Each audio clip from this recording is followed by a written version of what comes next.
Continuamos en la UNED y estamos en el grado de Ética. Y vamos a hablar de la razón al conocimiento filosófico, en la obra de Kant. Ni en el mundo, ni en general tampoco fuera de él, es posible pensar nada que pueda considerarse como bueno sin restricción, a no ser tan solo una buena voluntad. El entendimiento, el gracejeo, el juicio o como quiera llamarse los talentos del espíritu. El valor, la decisión, la perseverancia, los propósitos, como cualidades del temperamento, son sin duda en muchos aspectos buenos y deseables, pero también pueden llegar a ser extraordinariamente malos y dañinos si la voluntad que de hacer uso de estos dones de la naturaleza y cuya peculiar constitución se llama por eso carácter, que no es bueno. Lo mismo sucede con los dones de la fortuna. El poder, la riqueza, la honra, la salud misma y la completa satisfacción y el contento del propio estado bajo el nombre de felicidad dan valor y tras él a veces arrogancia, si no existe una buena voluntad que rectifique y acomode a un fin universal el influjo de esa felicidad y con él el principio todo de la acción, sin contar con que un espectador razonable e imparcial, al contemplar la interrumpida bienadanzas de un ser que no ostenta el menor rasgo de una voluntad pura y buena, no podrá nunca tener satisfacción, y así parece constituir la buena voluntad la indispensable condición que nos hace dignos de ser felices. Algunas cualidades son incluso favorables a esa buena voluntad y pueden facilitar muy mucho su obra, pero sin embargo no tienen un valor interno absoluto, sino que siempre presuponen una buena voluntad que restringe la alta apreciación que solemos, con razón, por los demás tributarles y no nos permite considerarlas como absolutamente buenas. La mesura en las afecciones y pasiones, el dominio de sí mismo, la reflexión sobria no son buenas solamente en muchos respectos, sino que hasta parecen constituir una parte del valor interior de la persona. Sin embargo, están muy lejos de poder ser definidas como buenas sin restricción, aunque los antiguos las hayan apreciado así en absoluto.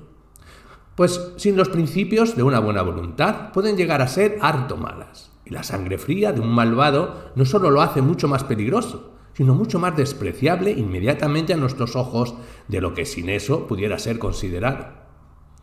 La buena voluntad no es buena por lo que se efectúa o realice, no es buena por su adecuación para alcanzar algún fin que nos hayamos propuesto, es buena solo por el querer, es decir, es buena en sí misma. Considerada por sí misma es, sin comparación, muchísimo más valiosa que todo lo que por medio de ella pudiéramos verificar en provecho o gracia de alguna inclinación y, si se quiere, de la suma de todas las inclinaciones.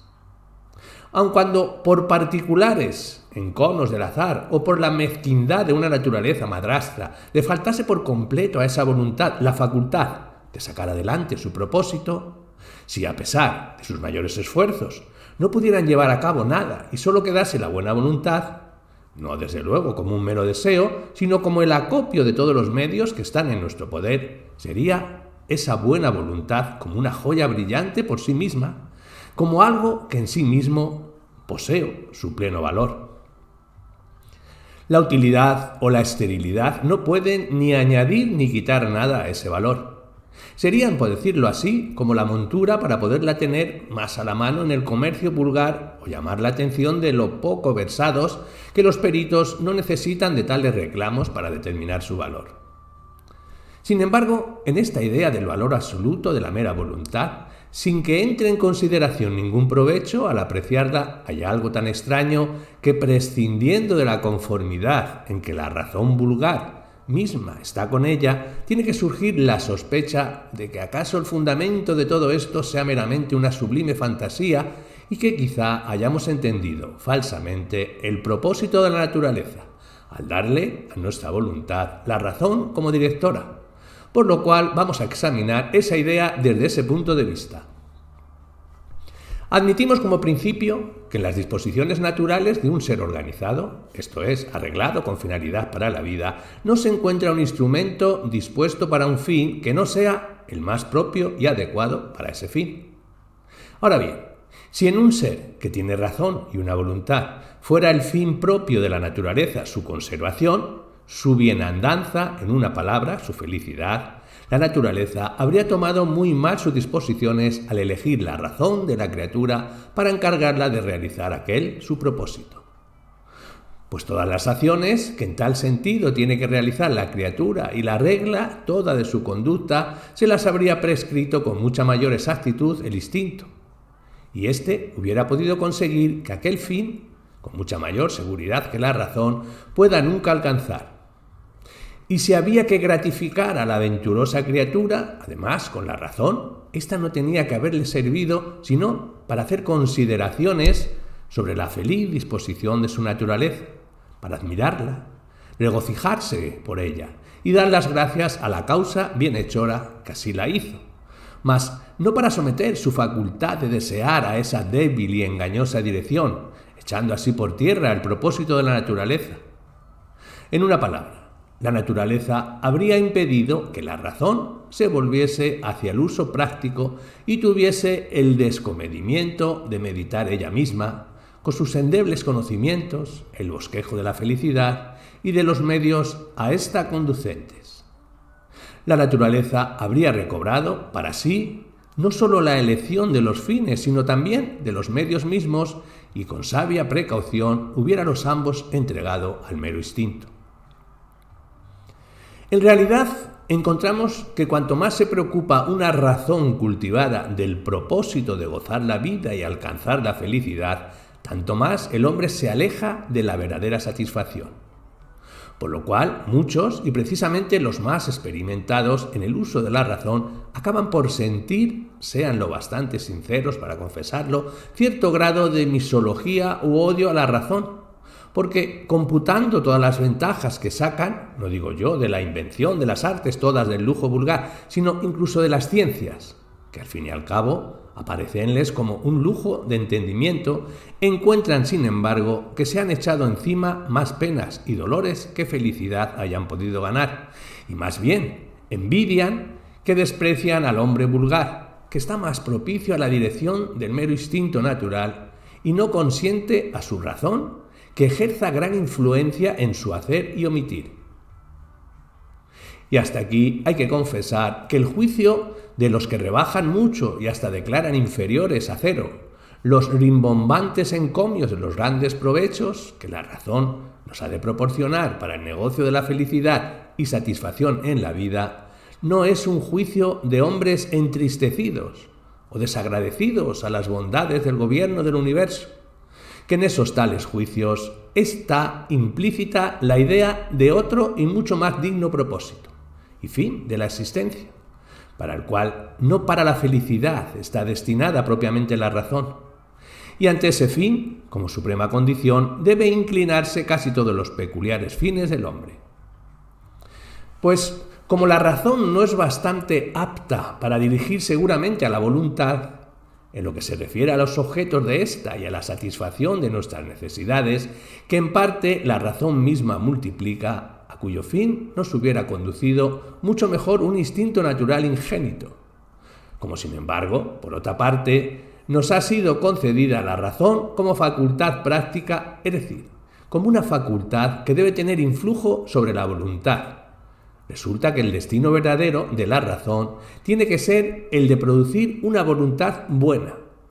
no en tal o cual respecto, como medio, sino buena en sí misma, cosa por lo cual era la razón necesaria absolutamente, y si es así que la naturaleza en la distribución de las disposiciones ha procedido por doquiera con un sentido de finalidad.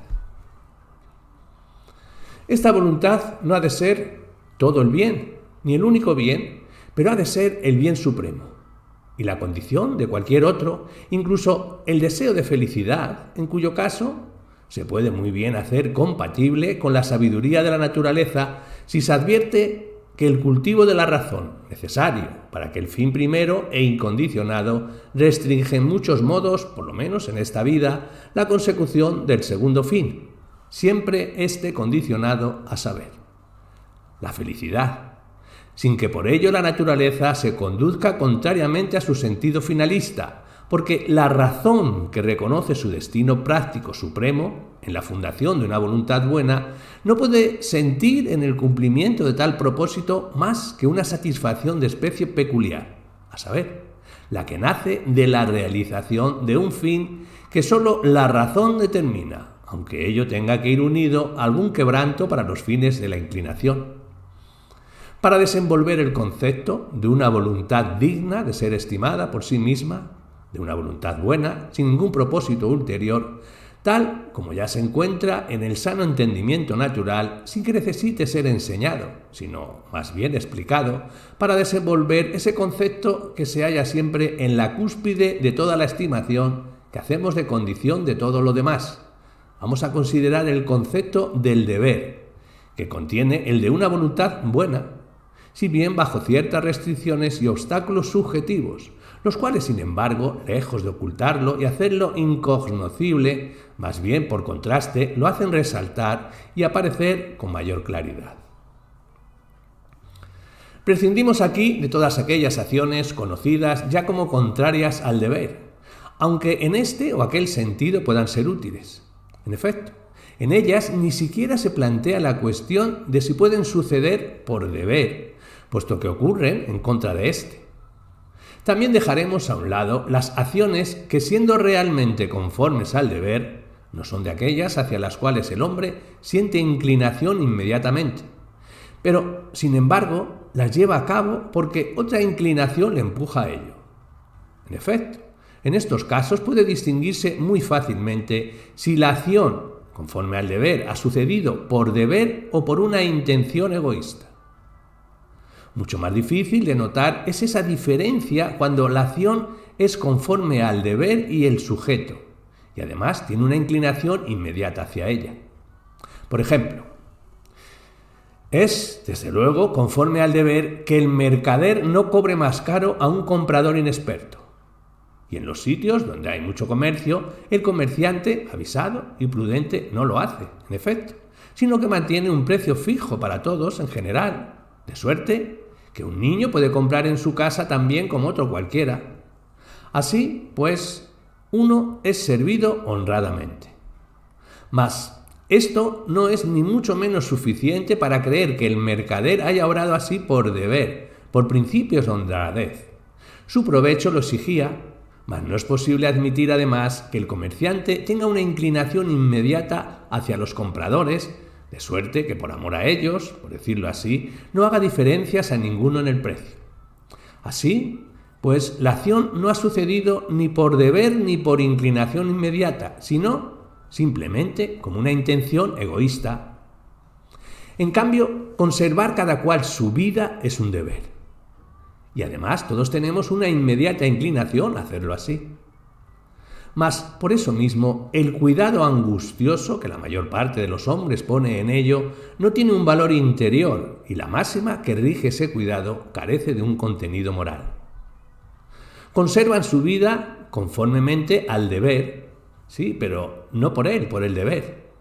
En cambio, cuando las adversidades y una pena sin consuelo han arrebatado a un hombre todo el gusto por la vida, si este infeliz, con ánimo entero y sintiendo más indignación que apocamiento o desaliento, y aún deseando la muerte, conserva su vida sin amarla, solo por deber y no por inclinación o miedo, entonces su máxima sí tiene un contenido moral. Ser benéfico, en cuanto se puede, es un deber.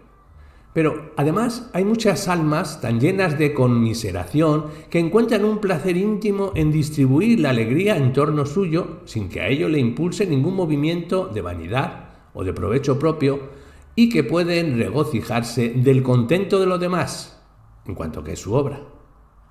Pero nosotros sostenemos que en tal caso semejantes actos, por muy conformes que sean al deber, por muy dignos de amor que sean, no tienen, sin embargo, un valor moral verdadero y corren parejas con otras inclinaciones. Por ejemplo,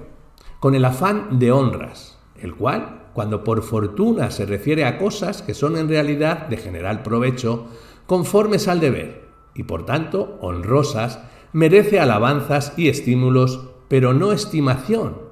pues le falta a la máxima contenido moral, esto es, que las tales acciones sean hechas no por inclinación, sino por deber.